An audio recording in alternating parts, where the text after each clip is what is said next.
I never thought an apartment could feel like a promise. But the moment my wife and I stepped into that sunlit living room, the polished wooden floors gleaming under the late afternoon sun, I swear I heard a little voice whisper, "This is it." The city hummed outside the massive windows, a soft vibration that promised energy without the chaos. We had been hunting for months, scrolling through listings, touring cramped spaces with peeling paint and suspicious smells, and here we were, standing in a space that felt too good to be real. Boxes lined the hallway, unopened yet full of potential. I knelt down to unzip one, letting the smell of fresh paper and cardboard fill my nostrils. My wife, she was in the corner, carefully placing a small potted plant on the windowsill. Sunlight poured in, highlighting the delicate curve of the leaves, and for a moment the city outside seemed to fade. This apartment, with its perfect layout, generous natural light and surprisingly quiet walls, felt like a cocoon. I wandered through the rooms slowly, my fingers brushing against the smooth countertop of the kitchen, testing the drawers, imagining the meals we'd cook, the evenings we'd spend curled up on the couch. The bedroom was spacious, sunlight streaming through sheer curtains, bouncing off the pale walls. I imagined lying there, reading, listening to the city breathe. Even the bathroom, with its sleek tiles and rainfall shower, promised moments of calm I didn't realize I had been craving. From the balcony, I could see the neighborhood below. People hurried along the sidewalks, cabs honking in the distance, a rhythm that felt alive yet distant. Across the street, an old brownstone caught my eye, ivy crawling up the brickwork, giving it a slightly mysterious charm. The hum of the city, once intimidating, now felt like a lullaby, a soundtrack to the beginning of something new. Then there was the neighbor above. At first, I didn't think much of it. Apartments in the city always have neighbors, but when I caught a glimpse of him from the balcony, I realized he was different. He moved with a precision that betrayed the limitations of the electric wheelchair, gliding smoothly across the floor. He had a presence that was unmistakable: sharp eyes, calm movements, an aura of someone who had navigated the world with care and strategy. The person accompanying him, presumably a caregiver, moved with equal efficiency, adjusting furniture, assisting him with what I assumed were nightly routines. Our first night in the apartment was blissful. I unpacked a few boxes while my wife arranged a few decorative touches: throw pillows, framed photos, small vases of flowers. The sounds of the city drifted in, distant sirens, muffled laughter, a faint hum of traffic. But inside our apartment there was a stillness, a quiet that felt almost sacred. I remember sitting on the edge of the bed that night, staring at the ceiling, listening to the subtle creaks of the building settling. Everything was exactly as it should be. For days, life in the apartment felt like a dream. Morning sunlight streamed in through the windows, our routine taking shape naturally. Coffee in the kitchen, quick breakfasts, and then heading out into the world, returning in the evenings to the warm, inviting space that was entirely ours. The elevator rides were uneventful, the neighbors polite, the hallways quiet. Occasionally, we would hear the faint sound of movement from above, but it was irregular and not bothersome, just part of the building's living rhythm. I began to notice little details about the neighbor upstairs. He worked on a laptop most days, the click of keys faintly audible at odd hours. His caregiver's presence was consistent, sometimes speaking softly, sometimes laughing. There was a human rhythm to it, a life unfolding above us that didn't interfere with our own. I remember thinking how fortunate we were not only to find this apartment, but to find neighbors who seemed unobtrusive. even kind. Even the sounds from the hallway were comforting in a strange way. The occasional echo of footsteps, the murmur of voices as neighbors passed by, all felt like a part of the city's pulse, integrating seamlessly with our lives. I remember one evening standing on the balcony, the sky a wash of orange and pink, and feeling a profound sense of calm. The world outside seemed expansive, yet our apartment offered a pocket of serenity within it. Moving in wasn't just about the space, was about the possibilities. I imagined hosting friends, dinners with laughter spilling into the kitchen, quiet nights with just the two of us, reading or talking softly. I imagined holidays, decorations, music, and the simple comfort of routine. Each box unpacked revealed not just items but moments yet to be lived, memories yet to be made. By the end of that first week, the apartment felt undeniably like home. Every corner carried a sense of intention. Every window framed the city in a way that made it look like a backdrop to our life, not a distraction. I would wake before sunrise, making coffee and watching the city awaken, the light creeping across the polished floors.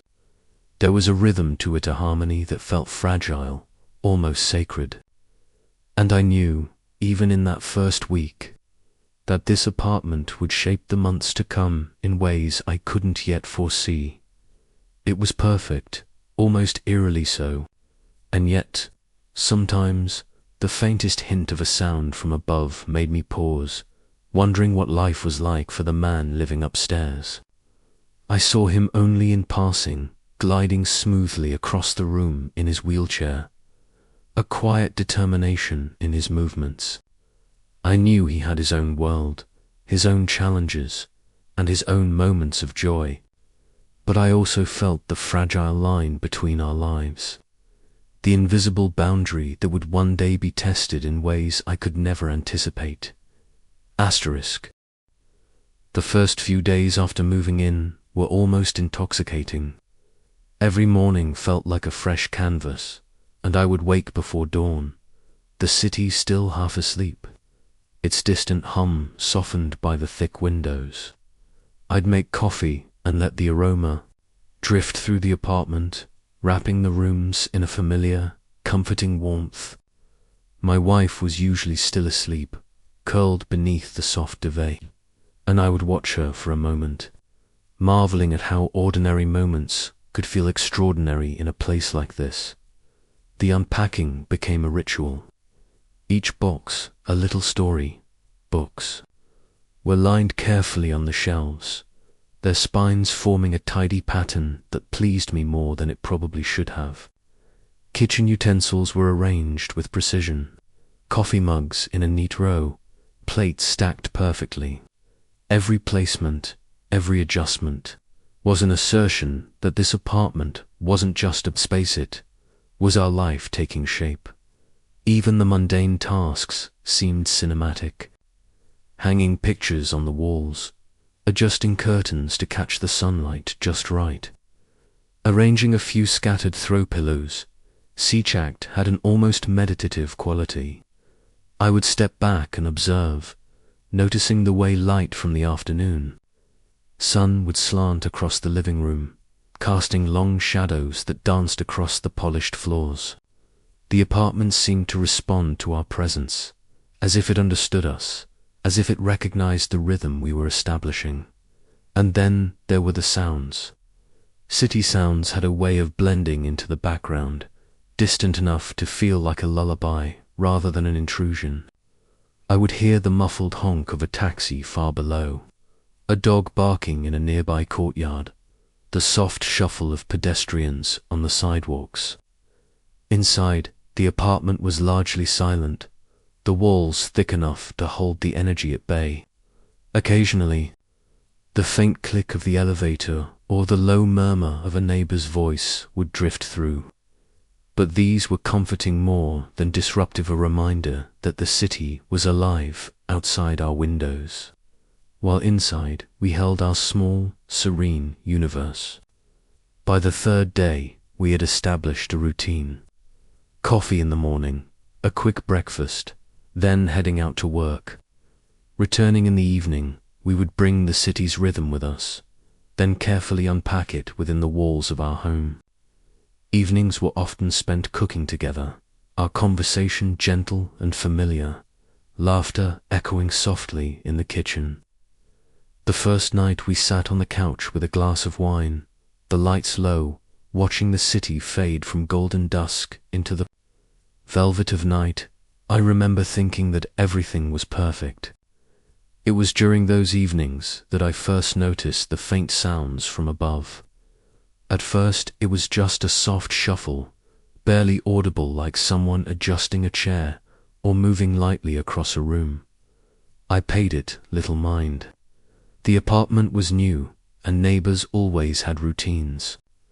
But the presence of the sounds was comforting in a strange way. I imagined the life above us, a man working in technology, his companion assisting him in the quiet of their own home. It gave me a sense of community, a reminder that we weren't alone in this vast city. The first night we actually heard his laughter. It was distant, muffled, but unmistakable. A warm human sound that reminded me of family dinners, of friends sharing stories late at night. I even smiled, thinking how nice it was that someone so close could share joy in such a simple way. There was no intrusion, just a sense of life echoing down through the ceiling. But city apartments have a way of shifting perception.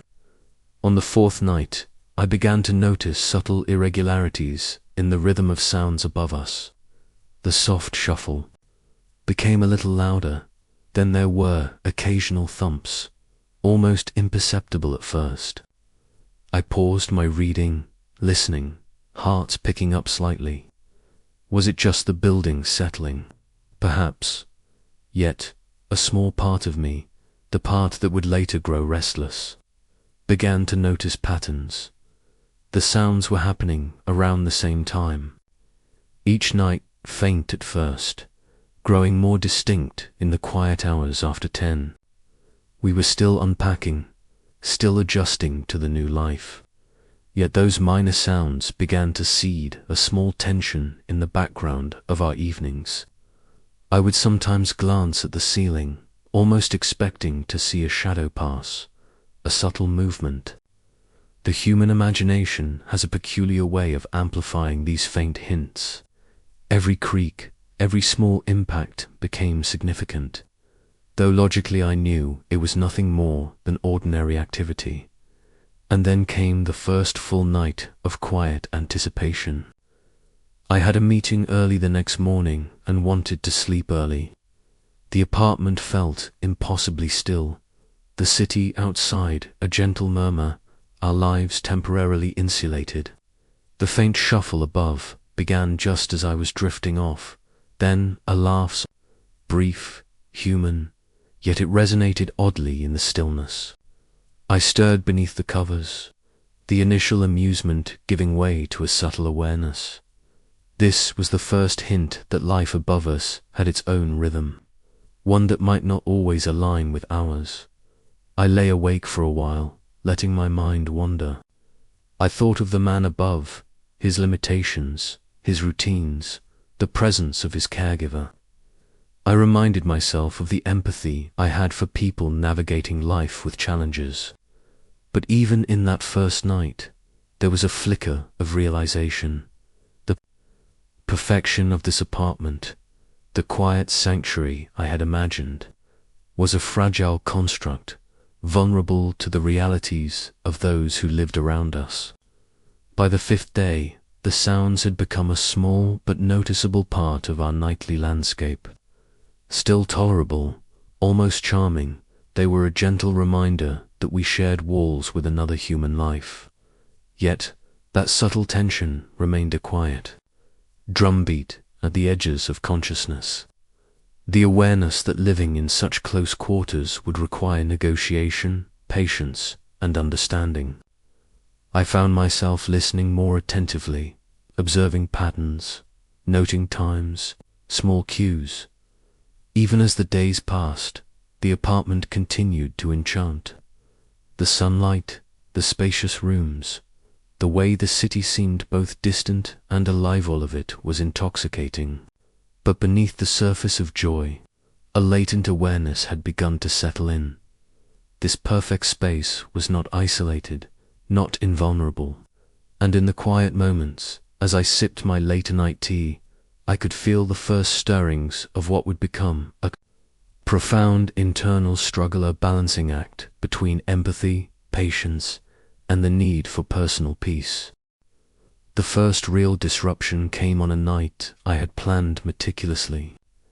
I had an early morning, an important meeting that could determine the next step in my career.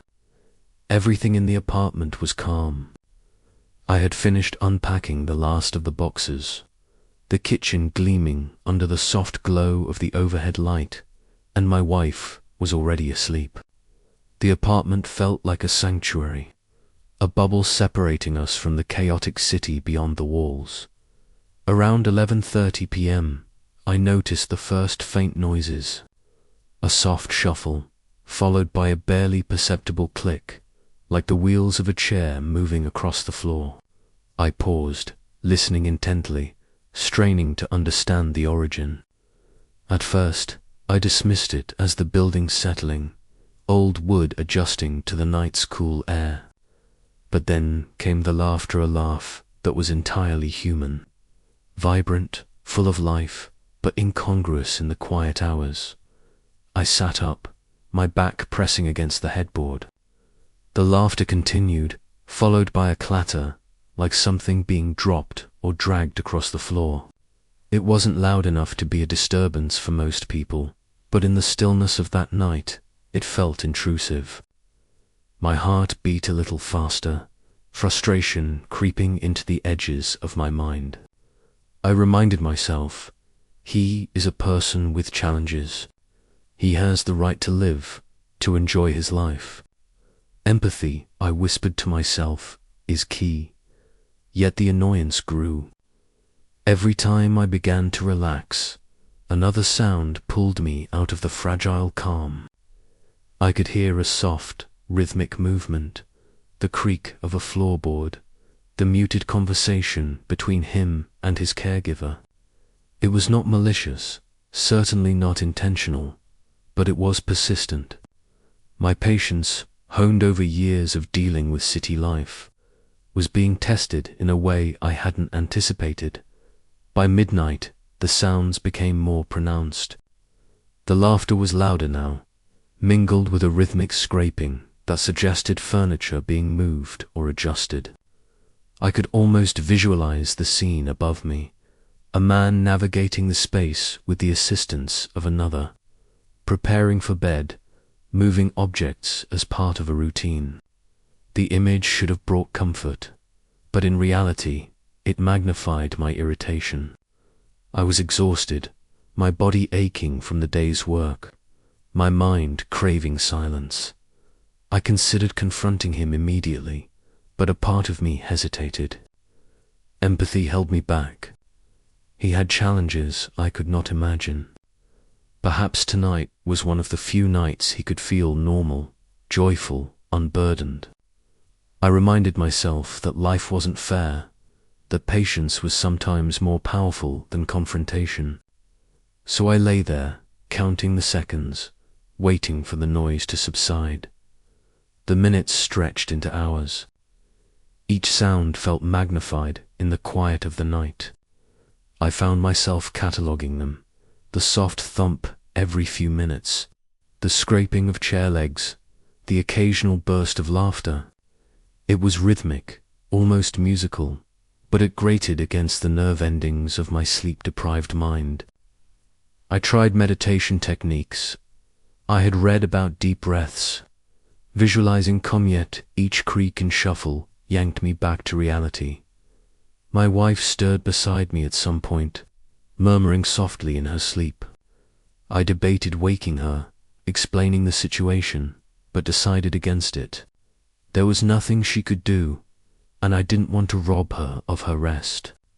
So I lay in the dark, listening, thinking, growing aware of the duality of my situation.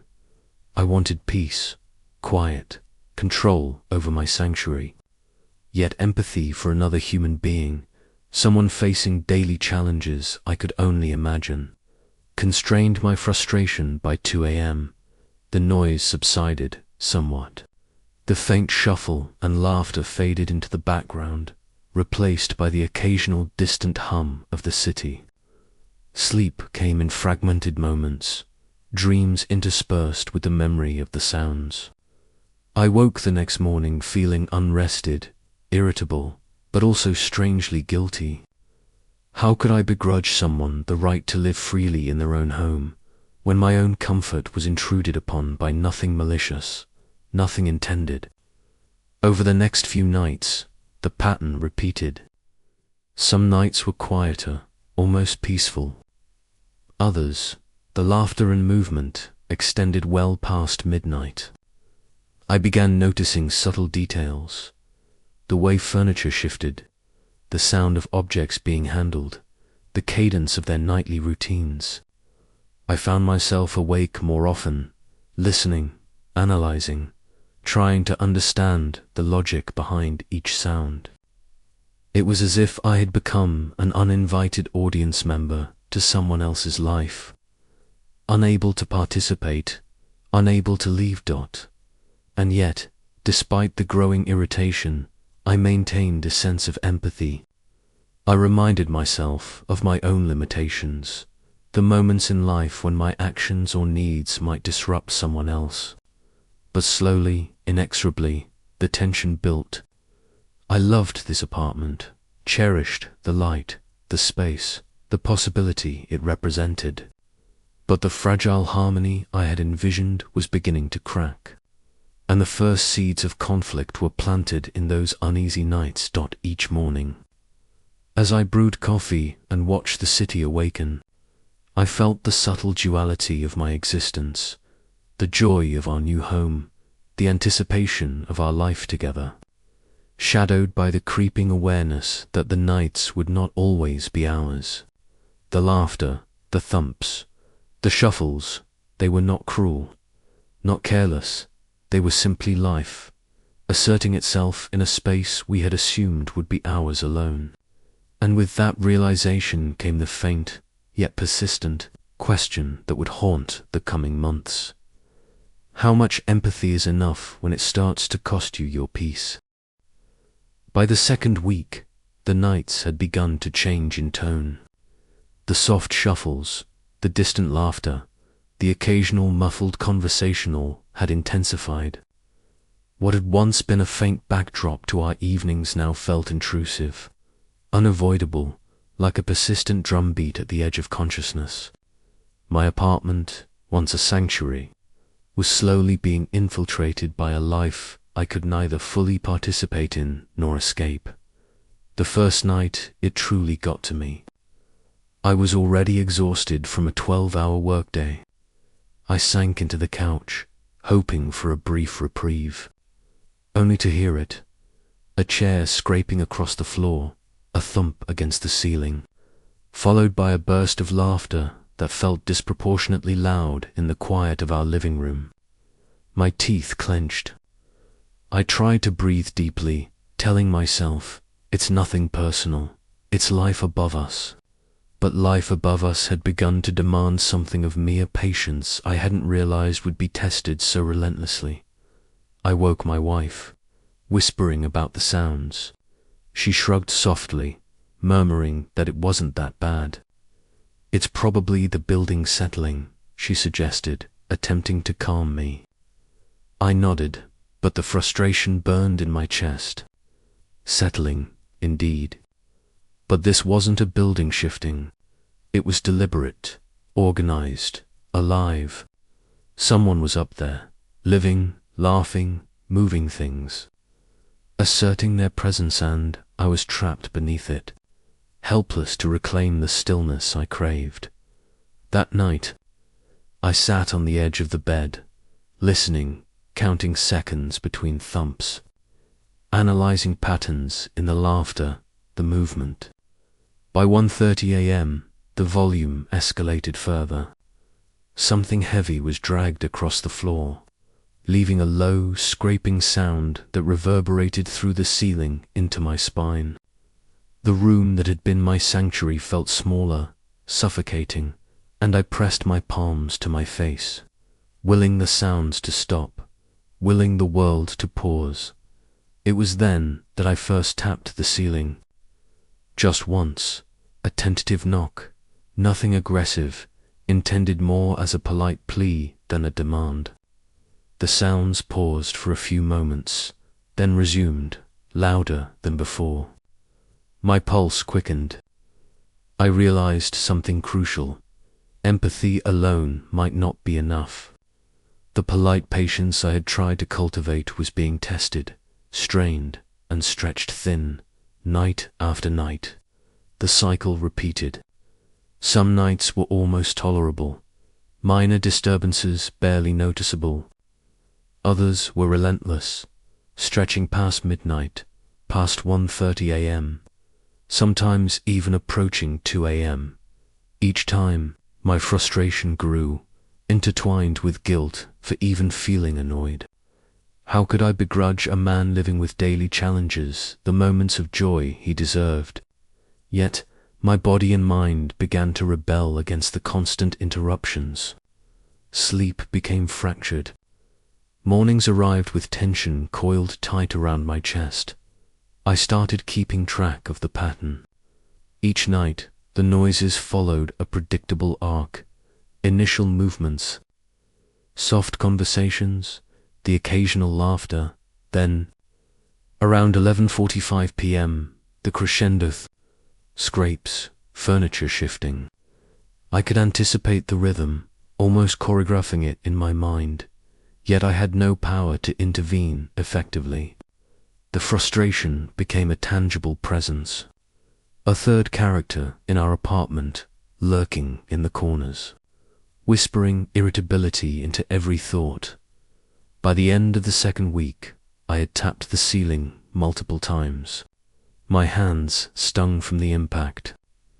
The gesture had brought temporary silence, but only fleeting relief. The next night, the volume returned, almost taunting in its persistence. I felt a rising sense of despair, a gnawing realization that my sanctuary was shared, that peace was negotiable, and that the limits of patience were closer than I had imagined. There were moments of silent reflection when I would sit alone in the living room, staring at the polished floor, listening to the city hum outside, and wondering how to navigate this new reality. I thought about confrontation, but the thought was heavy with consequences. Confrontation could escalate tensions, perhaps create animosity that would make the apartment unbearable.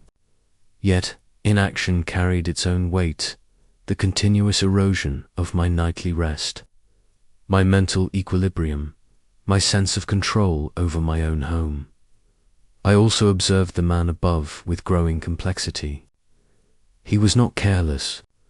He navigated his apartment with intention, assisted by the caregiver, performing nightly routines that were vital to his life. And yet, the soundscape created by these routines collided directly with mine. It was a collision of lives, unavoidable, inevitable, a reminder that shared walls in a bustling city are both a blessing and a curse. By the third week, the tension had become almost a living thing. I would wake before dawn, my body still rigid from fragmented sleep, the sounds of early traffic failing to soothe the irritation still lodged in my mind. I caught myself dreading nightfall, a phenomenon I had never imagined. The apartment, my haven, had transformed in my perception. It was beautiful, sunlit, perfect in layout, but it was also a stage for an uninvited performance I could neither ignore nor fully control.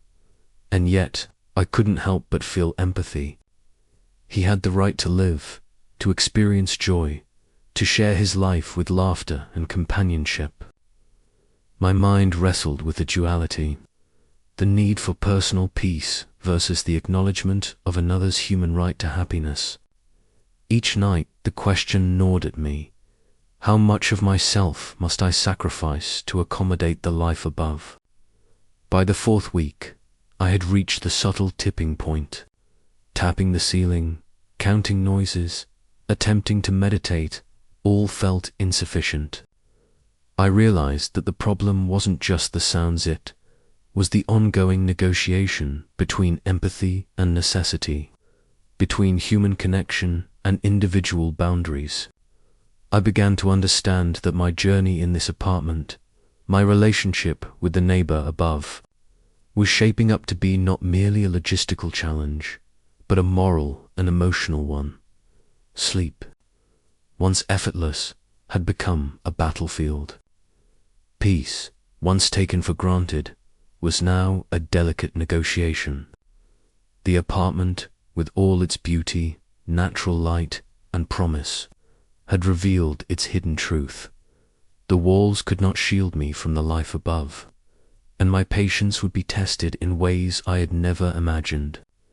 It was in this crucible of quiet frustration and empathy that the stage was set for the inevitable confrontation, the dialogue that would define whether my sanctuary could coexist with the life above, or whether the tension would finally reach a breaking point. The night had settled in, and the city outside had begun to dim into a soft, muted lull. Inside, our apartment was lit by the warm glow of the living room lamp, casting long shadows across the polished floor. I had rehearsed what I was going to say, over and over, pacing back and forth, coffee forgotten and cold on the countertop. Tonight, I told myself, I wasn't going to wait for patience to fail. I needed to speak. I walked up the stairs to the neighbor's door, each step echoing in the narrow hallway. The walls were thin. I could already hear the faint, familiar sounds: laughter, soft clatter, movement. My hand trembled slightly as I raised it to knock. One knock, two knocks, deliberate, polite. I waited, no response. I knocked again, firmer this time. Still nothing. I felt a flush of frustration, a twinge of doubt, but pushed it aside. Maybe they didn't hear me, or perhaps they are busy. I waited a few more moments, listening as the sounds continued unabated inside. My patience, already stretched thin, began to fray. Finally, the door opened. The man in the wheelchair looked at me with calm, measured eyes. Beside him, his caregiver paused, clearly alert but uncertain. "Yes?" he asked. His voice was steady, composed, yet carried a subtle edge of defensiveness. I took a breath. "Hi, I live downstairs." I wanted to talk about the noise during the night. I tried to keep my tone neutral, polite, but firm. I didn't want to sound accusatory. I wanted to convey understanding, while also asserting my need for quiet. He raised an eyebrow, a hint of skepticism in his gaze.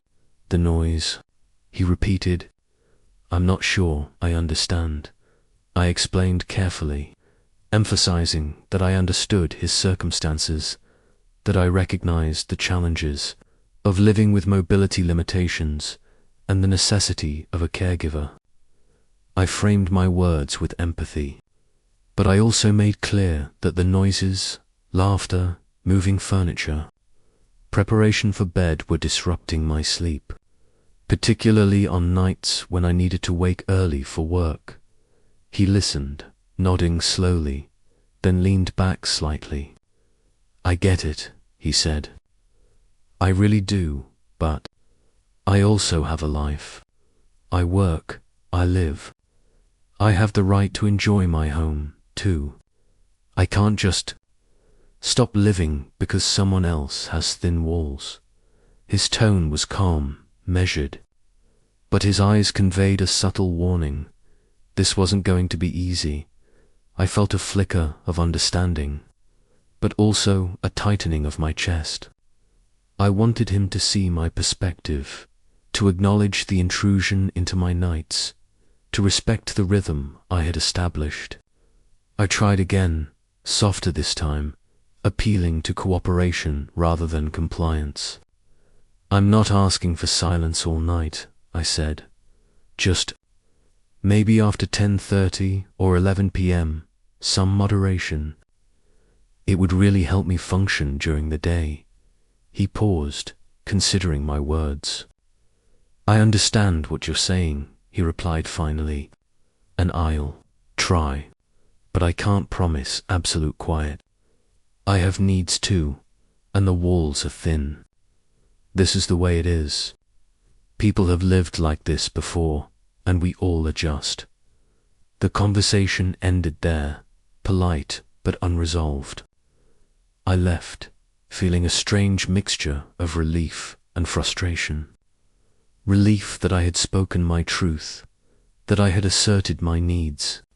Frustration that the answer was ambiguous, a tentative promise at best. Returning to my apartment, I tried to focus on the positives, the sunlight streaming through our windows, the polished floors, the warmth of our home. Yet the knowledge lingered that the nights ahead would continue to be unpredictable. I could feel the tension building inside me, a coiled spring of expectation and apprehension. Over the following nights, I monitored the situation. There were moments of compromise, slightly quieter laughter, more careful movements, some reduction in the thumps. For a few nights, it felt like a fragile truce had been established. I even allowed myself a small sense of optimism, thinking perhaps a balance could be struck. But the relief was fleeting.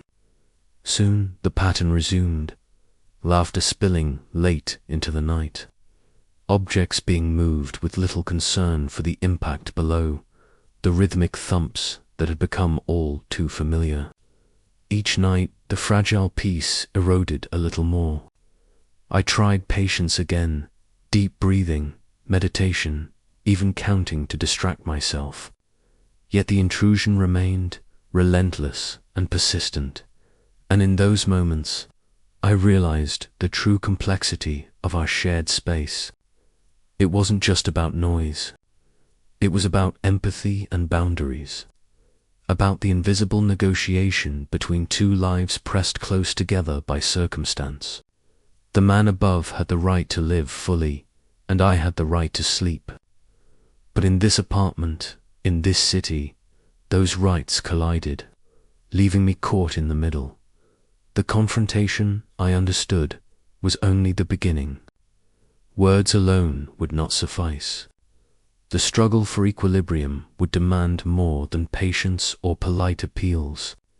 It would require creativity, resilience, and ultimately, a choice to continue accommodating or to assert my needs more forcefully. And as I lay in bed that night, listening to the faint shuffles and laughter above, I realized that the next step would define not just my nights, but the very character of our shared living space. The stage was set for an escalation, and I knew deep down that my sanctuary and, perhaps my sanity, depended on what I chose to do next. The nights after that initial confrontation became a test of willpower. Patience and empathy, qualities I thought I had in abundance until now. I tried to monitor the situation, keeping mental notes of when the noises began, how long they lasted, and the patterns of movement. I approached each evening with careful optimism, hoping the conversation would yield some measurable change. Some nights, it seemed as though my words had made a difference. The laughter was softer, the thumps less pronounced, and the movement above seemed more deliberate, measured. For a moment, I allowed myself relief, feeling that perhaps balance was possible. But just as quickly, the relief would evaporate. The faint pause and the noise would suddenly be broken by a crash, a burst of laughter, or the scraping of furniture. One night, after nearly 2 weeks of partial compromise, the noise became intolerable. The laughter was loud, resonating through the ceiling, interspersed with the sound of objects being dragged across the floor. My patience, fraying at the edges, snapped in a single motion. I pounded the ceiling once, twice, 3 times loud enough to demand attention. For a brief moment, silence followed.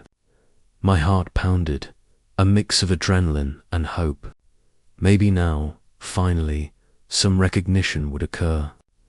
But then the sounds resumed, louder than before, almost defiantly. My chest tightened with frustration, a visceral reaction to the perceived disrespect. Despite my deep understanding of the man's circumstances, I considered escalating to the property management, drafting formal complaints that might force a resolution. Yet, even as the thought formed, I hesitated. There was a moral weight to consider. This man lived with limitations, and reporting him could risk his housing, disrupt his life in ways I couldn't fully measure. I was torn between my need for rest and the ethical dilemma of causing hardship to someone already facing challenges.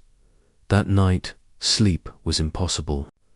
I lay in bed, listening to the rhythmic laughter and occasional crash above, calculating how many hours remained before dawn. My mind replayed every possible scenario, every negotiation I had attempted, every appeal to empathy. Each repetition reinforced my growing sense of despair. My sanctuary was no longer guaranteed, and every night carried a risk of intrusion. In the following days, I tried to adjust my schedule to compensate. I considered going to bed later, but that only shifted my exhaustion into the morning, affecting work and focus. I experimented with earplugs and white noise, creating barriers between me and the persistent sounds above. These measures provided temporary relief, but the underlying tension remained an invisible force pressing down on every evening. Every attempt at tranquility, I began documenting the nights, a meticulous record of disturbances, timestamps, descriptions of noises, perceived intensity, all catalogued in an effort to rationalize the chaos. The act of recording brought a strange form of control, a way to channel frustration into structure. Yet even with documentation, the emotional toll was undeniable. My patience had limits, and each night's disruption chipped away at the reserves I had carefully cultivated. Empathy continued to complicate matters. I reminded myself constantly of the man's right to live, to laugh, to move freely within his home. I understood his challenges. I had seen the caregiver assist him with careful precision, witnessed the constraints imposed by disability, and recognized that these routines were essential to his well-being. But my empathy, as genuine as it was, did not diminish the physical exhaustion, the mental strain, and the emotional fatigue that came with sleepless nights. The cycle became a slow, grinding tension. Nights of interrupted sleep led to groggy mornings, brittle conversations with my wife, and growing irritability that seemed disproportionate, yet entirely justified in my own mind. I wrestled with guilt, aware that my frustration was not aimed at malice, but at circumstance, an unavoidable clash of lives pressed together in a thin-walled apartment. Then came a night when compromise seemed utterly impossible. The sounds began earlier than usual, laughter spilling across the ceiling by 11:15 p.m. The movement of furniture accompanied by sharp thuds. I pounded the ceiling repeatedly, each hit a desperate plea for recognition, for respect, for the restoration of peace. My wife, lying beside me, murmured softly, urging calm. But I could feel the limits of my restraint slipping. I knew something had to change. The balance between empathy and self-preservation had tilted.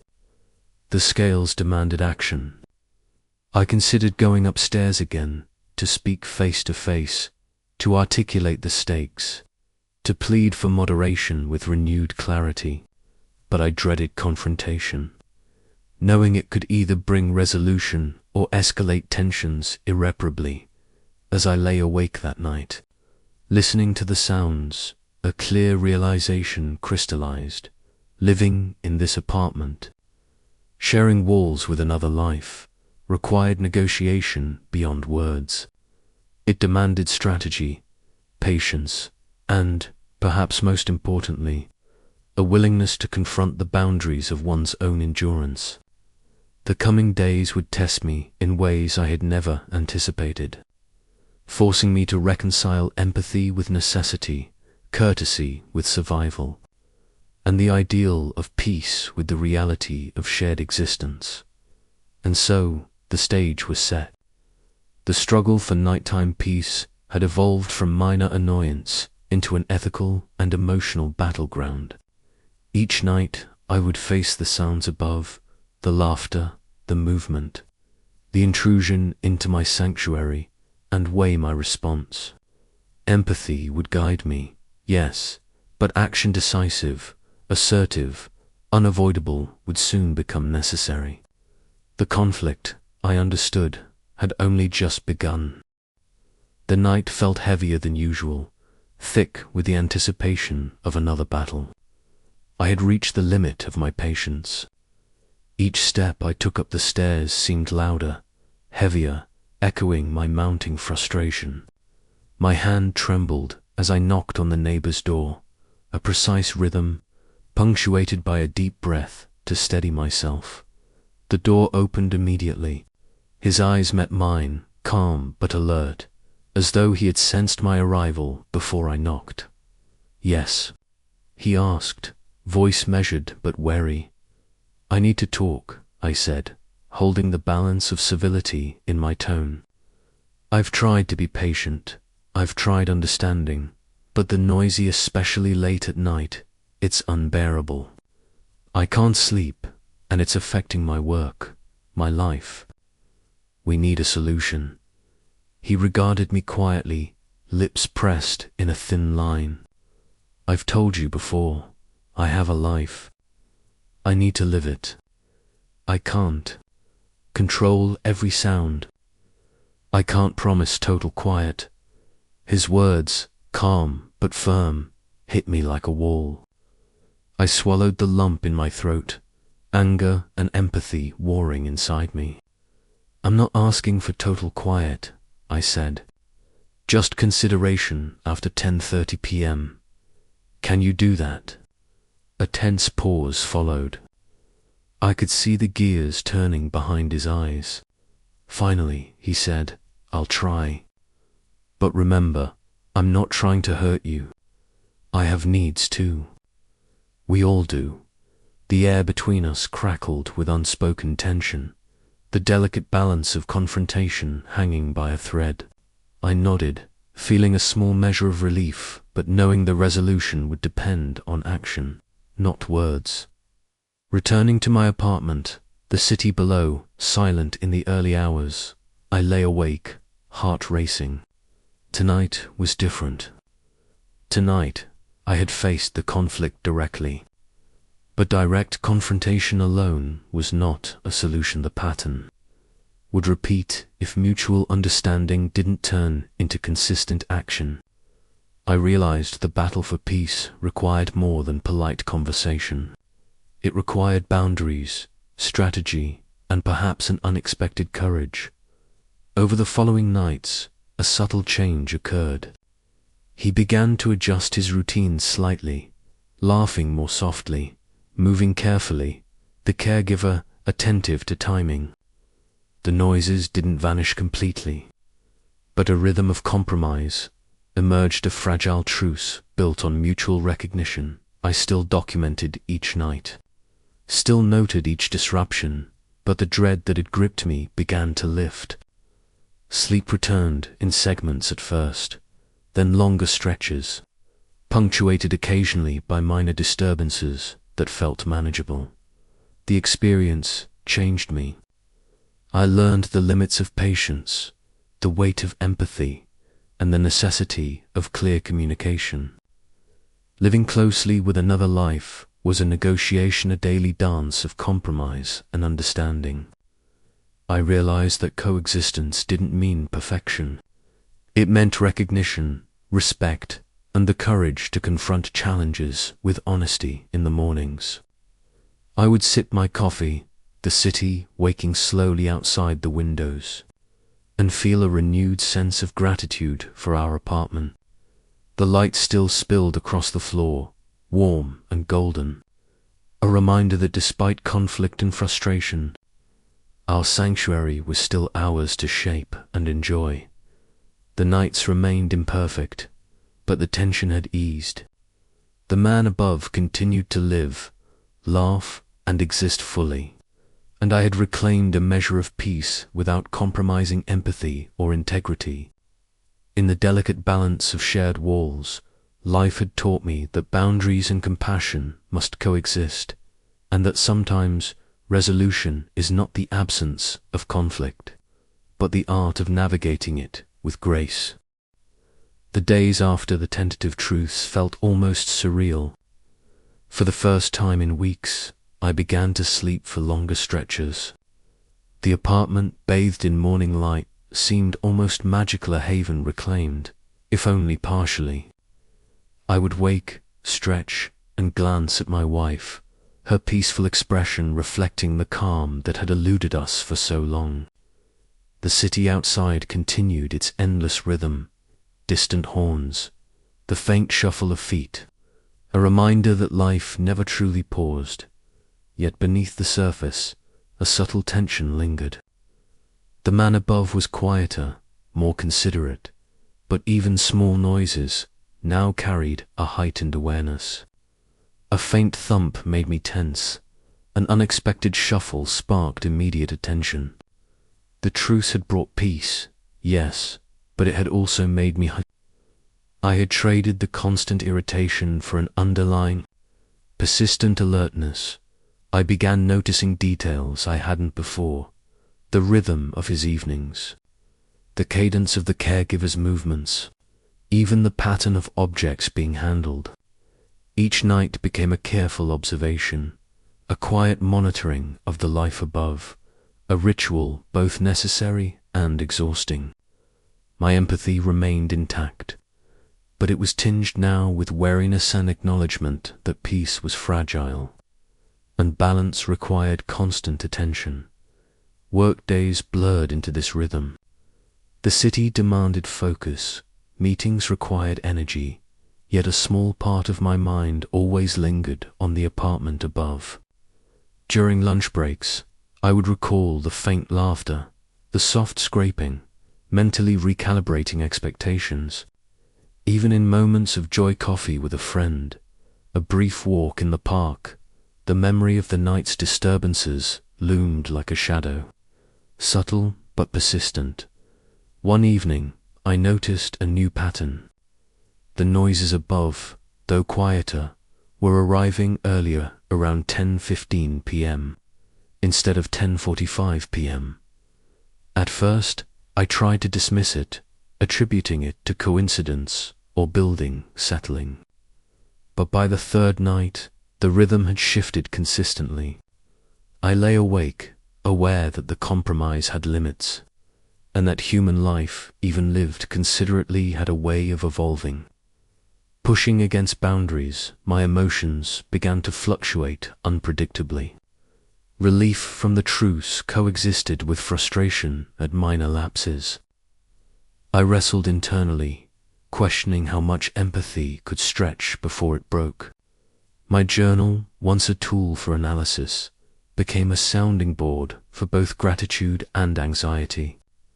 I wrote about the lights streaming across our living room, about the warmth of our home, and about the thin line separating serenity from disruption. And then, one night, the unexpected happened. A loud crash, sharper than anything before, jolted me upright. Objects had fallen above books, furniture, or perhaps something else entirely. The sound echoed like a gunshot in the silent apartment. My heart raced, a mixture of shock, fear, and frustration. I waited tense as the silence stretched. Then came the faint murmur of apology from above he had noticed. He had reacted, but the event had already unsettled the delicate balance. This incident marked a shift. The nights were no longer simply a negotiation. They were unpredictable. I realized that living with shared walls was not merely about compromise. It was about navigating the unforeseen, anticipating changes, and reconciling empathy with the reality that life above could not be entirely controlled. I began devising subtle strategies, rearranging our furniture to minimize echoes, using rugs to dampen sounds, adjusting our routines to avoid clashes. Each action was a calculated measure, a silent acknowledgement that peace required effort on both sides. And while these measures provided some relief, the psychological toll remained, a constant awareness that our sanctuary was shared, and that every night carried the potential for disruption. Despite the challenges, life continued. Coffee mornings with my wife, weekend walks in the park, quiet evenings spent reading, these moments became sacred, treasured for their stability amid uncertainty. And yet, a lingering thought persisted. No truce is permanent, and no boundary is absolute. In the quiet of the night, I felt a subtle tension, a prelude to the next chapter, where patience, empathy, and resilience would again be tested. The days passed with an uneasy rhythm. Nights seemed calmer at first, but life has a way of introducing surprises when you least expect them. One evening, I returned home after a long day to find an unusual scent lingering in our apartmenta. Mixture of cleaning products and something slightly metallic. I frowned. My wife mentioned that the man above had spilled something earlier, and his caregiver had been cleaning it up. It was a minor incident, barely a blip in daily life, but it reminded me just how intertwined our worlds had become. Every movement above, every sound, every small accident was now a part of my awareness. I could feel my heart rate increase at the faintest disturbance. The truce had created peace, yes, but it also sharpened my vigilance, heightening sensitivity to even the smallest irregularities. Then came a night when the laughter above began earlier than expected. I was preparing for an important work presentation and desperately needed rest. The sounds were soft at first, footsteps, the rustle of clothing, but then escalated. A chair scraped across the floor, a muted thump, a burst of laughter that cut through my concentration like a knife. I tried deep breathing, meditation, even retreating into a white noise app. Nothing worked. Frustration welled inside me, hot and immediate. I pounded the ceiling, twice, 3 times, louder than I had in weeks. Silence followed for a fleeting moment, then resumed, a reminder that some things cannot be controlled, only managed. It became clear that compromise had limits. Life above had its own unpredictable rhythm, and no agreement could fully account for the fluidity of human behavior. I realized that while empathy was necessary, so was asserting boundaries firmly and consistently. It was a delicate dance between patience and self-preservation, one I was learning in real time. The next few nights were the hardest. Every noise felt amplified, every movement a test of endurance. I became hyper-aware, listening to the cadence of his steps, the pattern of laughter, the subtle shifts in furniture. Sleep became fragmented, my mind constantly oscillating between empathy and irritation. One night, the situation escalated further. The man above had guest visitors whose laughter, footsteps, and conversations spilled late into the night. It wasn't just him or his caregiver now. It was a small ensemble, amplifying the disturbances I had come to dread. I banged on the ceiling repeatedly, my patience finally fraying. The sounds persisted, almost defiantly, and I felt a surge of helpless anger. My mind raced with options. Call property management, attempt another direct confrontation, or find a creative, non-confrontational solution. I realized that the problem was no longer just noise. It was the unpredictability of shared life in thin-walled apartments. The collision of two legitimate needs, his right to live freely and my need for rest. I spent that night awake, eyes wide open, heart pounding, formulating strategies, rehearsing words for a confrontation I knew would be unavoidable. It became clear that compromise alone would not suffice. Action was necessary. Boundaries had to be set, not just suggested. If I were to reclaim my nights without sacrificing empathy or morality, by dawn I had made a decision. The next conversation would be deliberate, direct, and unambiguous. It would set the terms for coexistence, balancing life above with life below. The stakes were clear. Our peace, our sleep, and the integrity of our home depended on it. By now, weeks of disrupted sleep and mounting tension had brought me to a point of clarity. Action was necessary.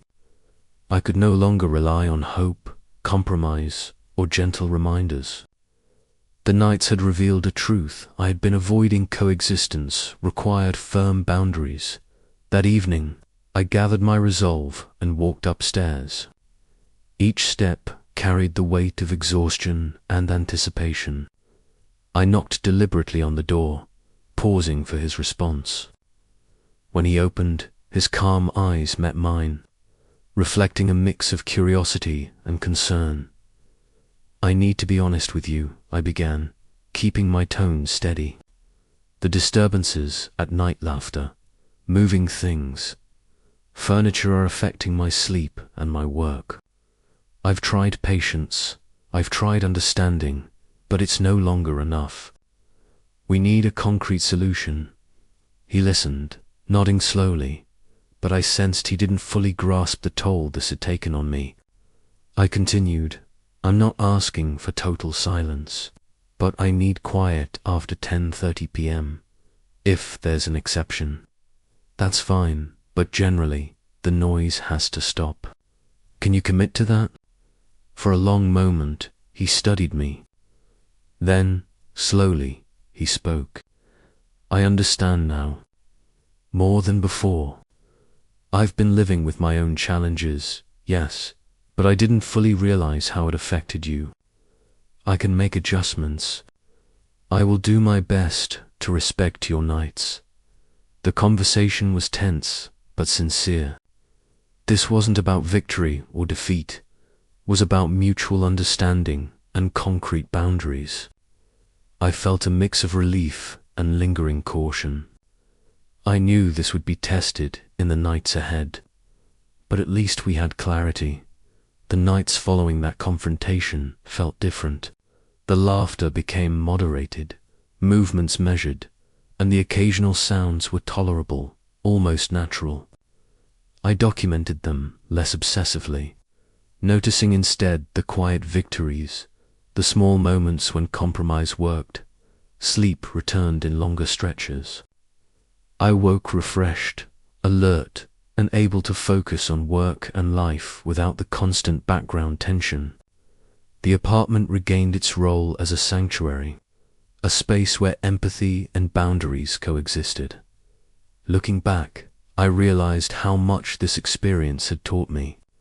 Living closely with another human being requires negotiation, patience, and sometimes courage.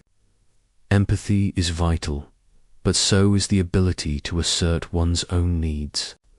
Boundaries do not diminish compassion, they preserve it. I also saw the man above in a new light.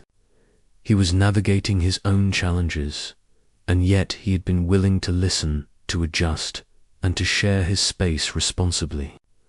Coexistence, I understood, is an ongoing process, requiring respect, honesty, and a willingness to compromise. Our apartment, once a battleground of noise and frustration, had become a shared space defined by understanding and mutual consideration. Life was imperfect, but peace was possible, and in that delicate balance, I found not just rest, but a profound lesson that empathy and boundaries, when practiced together, can transform conflict into coexistence.